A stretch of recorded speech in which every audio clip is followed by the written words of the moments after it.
నమస్తే ఫ్రెండ్స్, మన హైదరాబాద్ బడాగన్స్ దగ్గరికి అయితే వచ్చేసిన 19th జూలై మార్నింగ్ అప్డేట్స్ అయితే మనం ఇప్పుడు జూదమూరి అండ్ ఇక మన ఫెస్టివల్ 50 days అయితే ఉంది. అండ్ నిన్న మనకు 10:30కి మార్నింగ్ మన స్వామివారికి సంబంధించిన బాడీ ఫిక్సింగ్ అనేది జరిగి ఉండే. సో అది ఫినిష్ కావడానికి మనకు మధ్యాహ్నం 12:30 అయితే అయింది. దాదాపు ఒక 3 గంటల టైం అయితే పట్టింది మన స్వామివారి మెయిన్ బాడీ ఫిక్స్ చేయడానికి. సో దానికి సంబంధించిన వెల్డింగ్ వర్క్ అయితే చేస్తున్నారు మన వెల్డింగ్ టీం వచ్చేసి. అండ్ రైట్ సైడ్ మండపంలో కూడా మనకు వెల్డింగ్ స్టార్ట్ అయిపోయింది.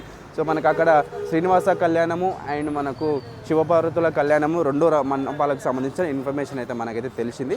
సో ఇంకా ఈరోజు పోస్టర్ రిలీజ్ అయితే చేస్తామని అయితే కమిటీ వాళ్ళు చెప్తుంటే, మరి మేబీ రిలీజ్ చేయొచ్చు చేయకపోవచ్చు. సో అది రిలీజ్ అవుతే కనుక నేను అది మీకు అప్డేట్ ఇస్తాను. అండ్ ఇక్కడ మనకు కొన్ని మిగతా 6 ఫేస్లకు సంబంధించిన వర్క్ అయితే చేసారు, చూసుకోవచ్చు మీరు. సో ఈ మొత్తం మనకు గణేష్కి సంబంధించిన మెయిన్ ఫేస్ అయితే ఇక్కడ పెట్టారు. సో ఇది మనకు మెయిన్ ఫేస్. ఇంకా ఇది మెయిన్ ఫేస్ వర్క్ అవ్వడానికి కొంచెం టైం పడుతుంది. సో మొత్తం కంప్లీట్ వర్క్ ఫినిష్ చేసుకొని అప్పుడు మనకు పైన అనేది హెడ్ ఫిక్స్ చేస్తారు.